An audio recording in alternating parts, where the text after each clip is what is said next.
ఆంధ్రప్రదేశ్ ప్రభుత్వం మరో సంచలనాత్మక నిర్ణయం తీసుకుంది. రాష్ట్రంలో బీసీ, ఎస్సీ, ఎస్టీ, మైనారిటీ, మహిళా ఔత్సాహిక పారిశ్రామికవేత్తలను ప్రోత్సహించే లక్ష్యంతో భారీగా పెంచిన రాయితీలకు మంత్రిమండలి ఆమోదం తెలిపింది. రాష్ట్ర సచివాలయంలో ముఖ్యమంత్రి చంద్రబాబు అధ్యక్షతన మంత్రిమండలి సమావేశం నిర్వహించారు. సమావేశంలో పలు కీలక నిర్ణయాలు తీసుకున్నారు.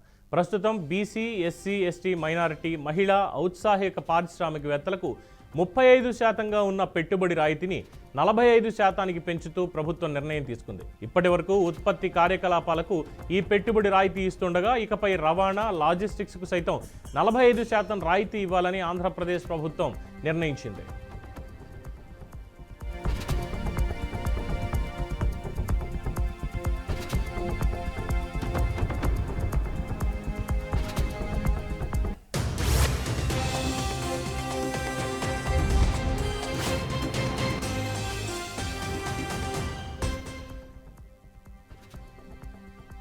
చూస్తున్నాం, రాష్ట్రంలో మహిళా సాధికారతని పూర్తి స్థాయిలో సాధించే దిశగా రాష్ట్రంలో బీసీ, ఎస్సీ, ఎస్టీ, మైనారిటీ, మహిళా ఔత్సాహిక పారిశ్రామికవేత్తల్ని ప్రోత్సహించే లక్ష్యంతో భారీగా పెంచిన రాయితీలకు మంత్రిమండలి ఆమోదం తెలిపింది. రాష్ట్ర సచివాలయంలో ముఖ్యమంత్రి చంద్రబాబు అధ్యక్షతన మంత్రిమండలి సమావేశం నిర్వహించారు. సమావేశంలో కీలక నిర్ణయాలు తీసుకున్నారు. ప్రస్తుతం బీసీ, ఎస్సీ, ఎస్టీ, మహిళా ఔత్సాహిక పారిశ్రామికవేత్తలకు, మైనార్టీలకు 35% ఉన్న పెట్టుబడి రాయితీని భారీగా 45% పెంచుతూ నిర్ణయం తీసుకుంది. అలాగే ఇప్పటి వరకు ఈ రాయితీ కేవలం ఉత్పత్తి కార్యకలాపాలకు మాత్రమే ఇస్తుండగా ఇకపై రవాణా మరియు లాజిస్టిక్స్కి సైతం ఈ 45% రాయితీని ఇవ్వాలి అంటూ చంద్రబాబు అధ్యక్షతన భేటీ అయినటువంటి కేబినెట్ నిర్ణయించింది.